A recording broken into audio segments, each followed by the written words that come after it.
Bueno, continuamos con nuestra ronda de entrevistas para conocer las propuestas de los diferentes candidatos presidenciales y hoy aceptó venir aquí a Panamericana Televisión el candidato por Victoria Nacional, George Forsyth. Gracias, señor Forsyth, por acompañarnos. Se encuentra en otro estudio para guardar así el distanciamiento.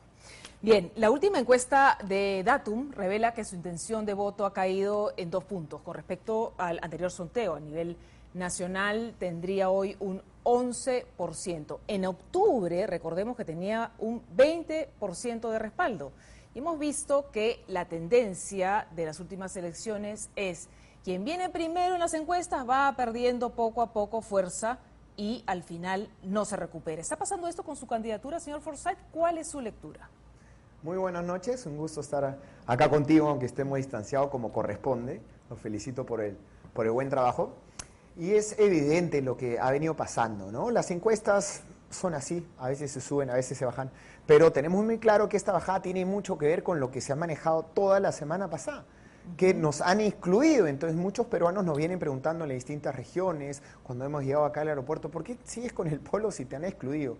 Cosa que no es verdad y nosotros sabemos que se va a hacer respetar lo correcto, ¿verdad? Que todos los peruanos puedan elegir. Entonces eso ha sido definitivamente un golpe bastante importante. Y por otro lado, obviamente los ataques que venimos recibiendo hace muchísimo tiempo. ¿Por qué? Porque, como bien lo mencionabas, todos decían que íbamos a caer y aún así seguimos a pesar de estos ataques. Obviamente cada vez son más fuertes, atacan sacan cualquier cosa y mentiras. Por eso es tan importante ahora también aclarar ciertas cosas, donde indican pues que yo sería extranjero, ¿verdad? Que soy chileno, que soy venezolano, tema de papeletas, temas finalmente, totalmente ridículos. ¿Cuándo sabe la decisión final? ¿Cuándo sabe si va a continuar en carrera, señor Forsyth? Así es, nosotros ya presentamos la apelación, me parece que hay audiencia ahora en estos días y esperemos pues para el fin de semana, máximo lunes, ya tener esto resuelto, que sería un gravísimo golpe para la democracia, para todo el Perú. Lo excluyeron por un tema de unos ingresos no declarados en el 2019, ¿no? Así es, esto es muy importante recalcarlo para que la población entienda qué es lo que viene sucediendo y por qué queremos justamente llegar a la presidencia para luchar contra ese Estado que es totalmente ineficiente y totalmente ilógico. La hoja de vida dice en el rótulo para las elecciones 2021, pero declara sobre el año anterior. ¿El año anterior cuál es? 2020. Declara tus ingresos promedio. Ok, entonces declaramos los ingresos promedio del 2020. Ahora dicen que se debió declarar 2019. Claro, cosa que no entendemos cómo el que pide un ingreso promedio de un año que ya acabó. Los ingresos son exactos. ¿Y qué es lo que pretende o qué es lo que quieren? Saber si uno omitió, ¿no?, para esconder cosas, y eso es totalmente imposible. ¿Por qué? Porque nosotros hemos declarado todos los impuestos ante la SUNAT en 2019 y aparte como funcionario tengo todas mis declaraciones juradas a la Contraloría. Entonces es información que ya tiene el Estado. ¿Cómo voy a querer omitir algo que ya lo tiene? Su declaración de impuesto a la renta tiene reserva tributaria, ¿no? Eso no es público. O sea, el Estado usted tenía que haberlo declarado, además, porque cuando información. firma la hoja de vida la hace en el 2020. Entonces usted tenía que haber presentado lo del 2020 y los 2019. Lo que pasa es que el formulario te induce al error. Y vuelvo a decirlo, ¿cómo pretendo esconder algo que yo ya declaré? Es algo que ya es declarado, que lo tiene el Estado. Y el rótulo dice 2021, declara el año anterior. Entonces, obviamente, hay que hacer una corrección para esta hoja de vida porque jamás ha habido intención, y eso es lo que se busca, saber si hay intención de omitir. Y jamás va a haber intención si es algo que yo ya declaré. Pero si es el Estado o no, los peruanos cuando tenemos que ir a hacer un documento te piden el DNI. El DNI te lo del Estado, te piden tu declaración. Bueno, pero lo que se pretende con esa hoja penales. de vida, señor Forsyth, es la transparencia, que es lo que queremos todos los peruanos, ¿no? La transparencia de sus autoridades. Vamos a revisar las preguntas que nos han enviado para usted. Le explico un poco cómo es esta dinámica. Nos envían nuestros televidentes las preguntas para usted para esta noche y tienen 1 minuto para responder cada una de ellas porque son varias. Vamos a pasar a la primera pregunta que nos han enviado nuestros televidentes para el señor George Forsyth esta noche. La crisis económica a raíz de la pandemia traerá grandes retos al próximo presidente de nuestro país. ¿Cuáles serán, señor Forsyth, las medidas que tomará durante los 100 primeros días de su gestión para reactivar la economía, concretamente? Ok, concretamente, lo más importante, no podemos hablar de ningún tipo de reactivación económica si es que no tenemos las vacunas, porque justamente es lo que nos va a cuidar y nos va a impulsar a que los peruanos puedan seguir adelante y puedan trabajar. Por eso es que nosotros hemos propuesto que se active el COE, cosa que ha funcionado en la reestructuración del norte, y nosotros ya nos hemos puesto a disposición para ayudar a este gobierno con los técnicos que tenemos en nuestro partido, porque todos debemos ayudar. El sector privado también, a través de toda su cadena logística, a través de todos sus locales. Para activar la economía es fundamental generar confianza, ¿verdad? Por eso tenemos que trabajar el Congreso y generar un ambiente de confianza para que venga la inversión extranjera que tiene que venir y también la interna, que vuelvan a apostar por el Perú. Y definitivamente tenemos que, y lo más importante, apoyar al pequeño, al microempresario, a lo que nosotros hemos visto cómo están sufriendo en Gamarra y están sufriendo en todo el país. ¿Apoyar a cómo? Ellos, ¿Apoyar cómo? Porque tiene que haber también una banca de fomento para ellos. El Reactiva no les ha llegado a ellos y ellos mueven la economía familiar. El 80% del Perú es informal, pero el Reactiva no le caía a un solo informal. ¿A qué se refiere con banca de fomento?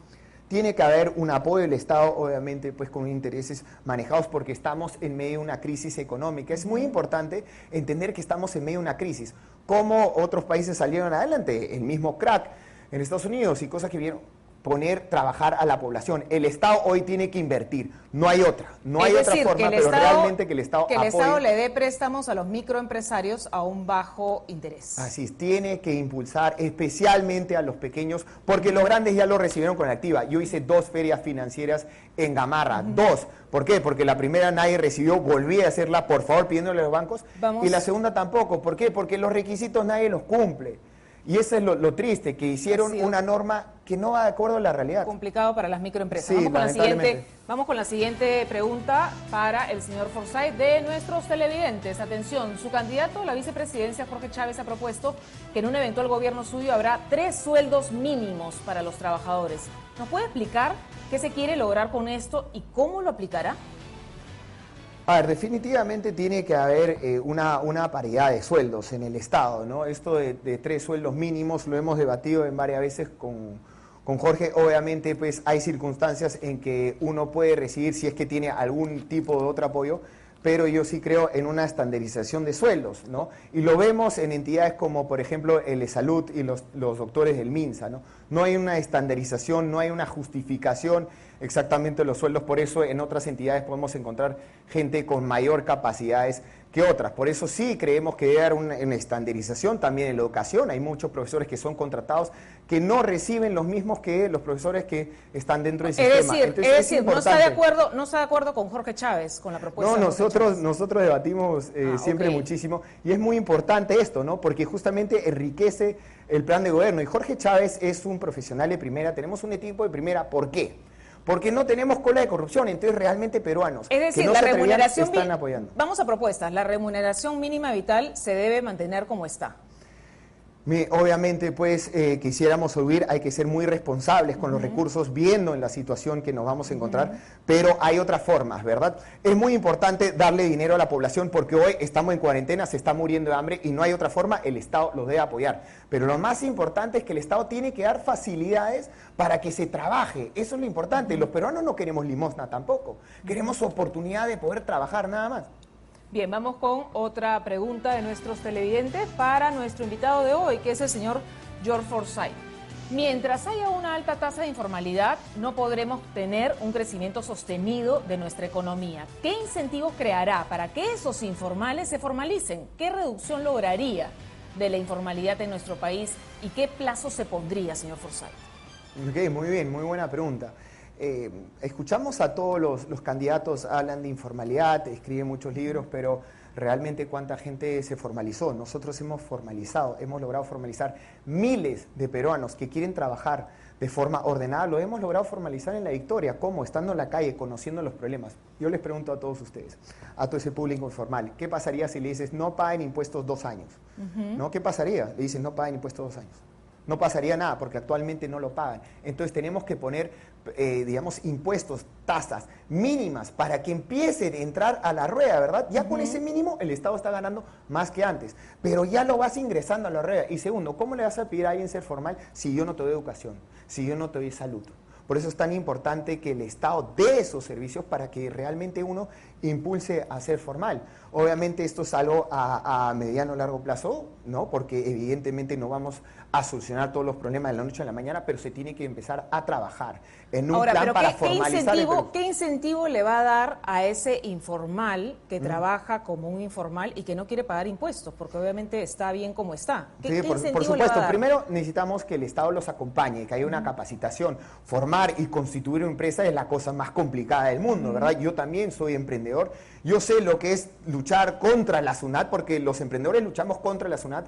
Por una equivocación de número te multan, luego no le puedes pagar a tu trabajador, te multa el Ministerio de Trabajo, entonces ¿qué haces? Todos en la informalidad. El Estado los tiene que acompañar. Por eso hay todo un programa para que se formalice. ¿Cuál es ese programa? Pero si me puede dar dos o tres... Por supuesto, que se formalice, entonces que el gobierno los acompañe. Por ejemplo, una bodega les ponga el sistema, ¿verdad? El sistema de cómputo, les ponga las refrigeradoras, conecte el sistema con los bancos, ¿no? Y los conecte también con la cadena de suministro, con quienes no producen le entiendo, los por productos. ejemplo, a una persona, a un bodeguero, ¿el Estado ponerle las refrigeradoras? El Estado le puede dar ciertos incentivos que son importantes, que él lo necesita. Por ejemplo, la caja registradora, el software. ¿El software para qué? Para que se conecte con el banco. Entonces, ya automáticamente la transparencia ya va viendo cómo se van sus ventas y con el proveedor de los productos puede triangular. Entonces, de esta forma se ahorra muchísimo trabajo que le cuesta mucho al pequeño, al informal. Y esta es una plataforma que todo el Estado podría brindarle a justamente los informales para que se eviten los costos y sea mucho más fácil, mucho más transparente, mucho más rápido, mucho más ágil para entrar a la formalización. Vamos con la siguiente pregunta porque se nos agota el tiempo y tenemos varias preguntas para usted. Para disminuir brechas entre la educación privada y la pública, usted dará incentivos para que maestros calificados vayan a trabajar al interior del país. ¿Cuáles serán esos incentivos? ¿Aumentará sueldos? Ok, esa es una muy buena pregunta porque la educación para nosotros es primordial. Primero, no podemos hablar de educación si es que seguimos padeciendo de anemia, porque no importa cuánto subamos porcentualmente el PIB en gasto de educación, si el niño no ha podido desarrollar bien el cerebro, no va a captar y estaríamos tirando el plata al agua. Entonces, primero, la política alimentaria, cosa del cual hablamos hoy en CAE. Segundo, Internet para todo el Perú. Nosotros creemos en la compra de un satélite que tanto necesita el Perú, no solamente en educación, en diferentes instituciones del Estado, pero sabemos que el Estado es lento, entonces por eso promovemos también la firma con convenios internacionales, como países como Brasil, donde estuvimos justamente viendo este tema, para que de forma rápida ya tengamos Internet. La reestructuración en general de la educación es algo bastante interesante. Nosotros creemos en una malla curricular, primero, en una educación para el trabajo, que los últimos años en el colegio ya te enseñen capacidades técnicas para salir y trabajar. ¿Y qué? No entrar en cualquier empleo informal, sino entrar un empleo ya como corresponde, con una paga como corresponde, no subpagado. Educación por regiones, que es fundamental. Nosotros tenemos un Perú tan hermoso, tan diverso, pero todos les enseñamos lo mismo. Entonces, saliendo del colegio, todos se van a Lima porque eso para que nos han preparado, no para explotar nuestras propias regiones. Importantísimo, Ministerio de Educación que converse con el Ministerio de Trabajo. ¿Por qué? Porque en el Perú se enseña carreras que no tienen demanda. Entonces el Ministerio de Educación tiene que impulsar ciertas carreras porque si no, ¿qué termina pasando? Subpagados en empleos que no les corresponde o muchos taxiando. Tenemos a los empleados más capacitados del mundo. Por otro lado, necesitamos también más creación de institutos técnicos públicos. ¿Por qué? Porque más del 70% de la demanda laboral son carreras técnicas. Ahora, todo esto obviamente necesitamos trabajar en la infraestructura, por eso es que promovemos el Ministerio de Infraestructura. ¿Para qué? Para que el Ministerio de Educación se dedique a lo que tiene que hacer, que es educar, ¿no? Y no esté construyendo. Para eso está el Ministerio de Infraestructura, al igual que el Ministerio de Salud, que se dedique a la salud y no a la construcción, ¿no? Y de esa forma evitar la corrupción. Pero lo más importante, y a dónde iba, el profesor es vital, es fundamental. Nuestros profesores tienen que ser capacitados, ¿verdad? Tiene que haber una meritocracia, tiene que haber un respeto del profesor y obviamente remuneraciones. Por eso es que promovemos también la carrera profesional del docente, donde va a estar acompañado justamente por el Estado. La carrera, bien. Gracias, me están ya diciendo que se nos acabó el tiempo, pero tenemos varias semanas todavía antes de las elecciones para seguir conversando sobre sus propuestas aquí en la edición central de 24 horas. Gracias por acompañarnos. Muchísimo. Eso es la mejor de las suertes. Arriba Perú. Vamos a hacer una brevísima pausa.